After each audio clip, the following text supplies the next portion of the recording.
नमस्ते। ये टीएफआई है और मैं अनिमेश पांडे दर्शकों से कुछ प्रश्न पूछना चाहता हूं, विशेषकर तब जब शाहाबाद डेयरी मामले ने एक चिंताजनक मोड़ ले लिया है। किसी और विषय पर बात करने से पूर्व बस अपने आप से पूछिए, ऐसा क्यों हुआ? आखिर क्यों? दिल्ली के शाहाबाद डेयरी इलाके में किशोरी की जघन्य हत्या ने पूरे देश को झकझोर दिया है। इसने कई लोगों को कठोर वास्तविकता का सामना करने के लिए विवश किया है। इसके अतिरिक्त इस घटना पर जनता का आक्रोश न्याय और सभी के लिए सुरक्षित वातावरण की सामूहिक मांग को प्रदर्शित करता है। दिल्ली के शाहाबाद डेयरी क्षेत्र में जिस प्रकार से कन्या की निर्ममतापूर्ण हत्या हुई है, वो किसी पत्थर दिल को भी विचलित करने के लिए पर्याप्त है। पहले निकिता, फिर श्रद्धा और अब साक्षी के साथ जो हुआ, वो एक खतरनाक प्रवृत्ति को दर्शाती है जिसने पूरे देश को अपनी चपेट में ले लिया है। प्रत्येक मामला भयानक समानता प्रदर्शित करता है और एक ऐसे पैटर्न को उजागर करता है जिसे मात्र संयोग के रूप में अनदेखा नहीं किया जा सकता है।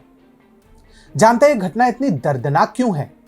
इसलिए नहीं कि कन्या की बर्बरतापूर्वक हत्या हुई, अपितु इसलिए भी कि वहां से गुजर रहे लोगों ने मानो आंख और कान दोनों ही बंद कर रखे थे।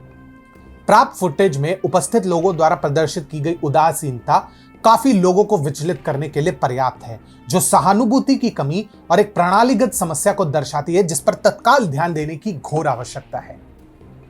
परंतु बात यहीं तक सीमित नहीं है। हाल की घटनाओं ने देश को हिलाकर रख दिया है, क्योंकि यह भयावह हत्याओं की एक श्रृंखला से जूझ रहा है और एक डिस्टर्बिंग पैटर्न को उजागर करता है जो हमारा ध्यान आकर्षित करे। पहले निकिता तोमर, फिर श्रद्धा वाकर और अब साक्षी की दुखद मौत ने देश को सदमे में छोड़ दिया है और अपने नागरिकों की सुरक्षा पर प्रश्न चिन्ह लगा दिया है। कोई इसे कुछ भी कहे, परंतु यहां हत्या तो हुई है ना? क्या इतना पर्याप्त नहीं है कार्रवाई के लिए? साक्षी की दुखी मां ने न्याय प्रणाली की खामियों को उजागर करते हुए अपनी पीड़ा और हताशा को व्यक्त किया है। जीवन के लिए जीवन की उनकी मार्मिक दलील इस डर से उपजी है कि उसकी बेटी का हत्यारा आजाद हो सकता है और फिर इस तरह का जघन्य कृत्य कर सकता है।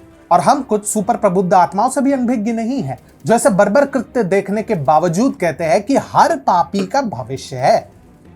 भाई, क्या दुशासन का भी कोई भविष्य था?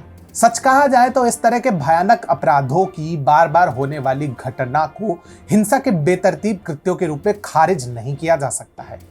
निकिता, श्रद्धा और साक्षी की नृशंस हत्याओं को जोड़ने वाला एक घिनौना पैटर्न सामने आ रहा है। इसी में इस्लामी चरमपंथ युवा लड़कियों को किस तरह से व्यवस्थित रूप से निशाना बना रहे, इसका भी खुलासा हुआ है, जो हमारे समाज में महिलाओं की सुरक्षा के बारे में चिंता पैदा करता है।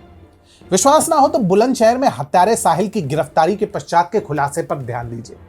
मुंबई हमलों के दौरान अजमल कसाब ने जैसे कलावा पहना था, ठीक उसी भांति इस अपराधी ने भी ऐसा ही कलावा पहना था, जो एक संभावित बड़े नेटवर्क के बारे में एक डरावना प्रश्न खड़ा करती है। और पूछताछ में साहिल को अपने कृत्य पर कोई पश्चाताप नहीं था।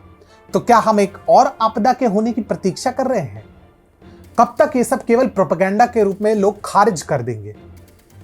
अब देखिए, कुछ लोग चाहे जितना रोएं, परंतु इस तरह की घटनाओं के माध्यम से सामने आने वाले पैटर्न को स्वीकार करना और संबोधित करना आवश्यक है। कैलिफेट और द केरल स्टोरी जैसे परियोजनाओं ने इस खतरनाक प्रवृत्ति पर प्रकाश डालने का प्रयास किया है और समाज को असहज सच्चाई से अवगत कराने और सार्थक समाधान खोजने की दिशा में काम करने का भी आग्रह किया है। साक्षी की जघन्य हत्या देश की असहज शांति को भंग कर रही है और एक ऐसे दुखद पैटर्न को पुनः उजागर कर रही है जिसे अब नजरअंदाज नहीं कर सकते। समाज के लिए अनिवार्य है कि वह एक साथ आए और अपने नागरिकों की सुरक्षा और कल्याण सुनिश्चित करते हुए न्याय की मांग करे। उदासीनता का समय बीत चुका है। अब मूल कारणों को दूर करना, कानून प्रवर्तन में सुधार करना और एक ऐसे समाज के लिए प्रयासरत रहना आवश्यक है जहां इस तरह के भयानक कृत्य अब हमारे सामूहिक विवेक को और अधिक ना कुरेदें।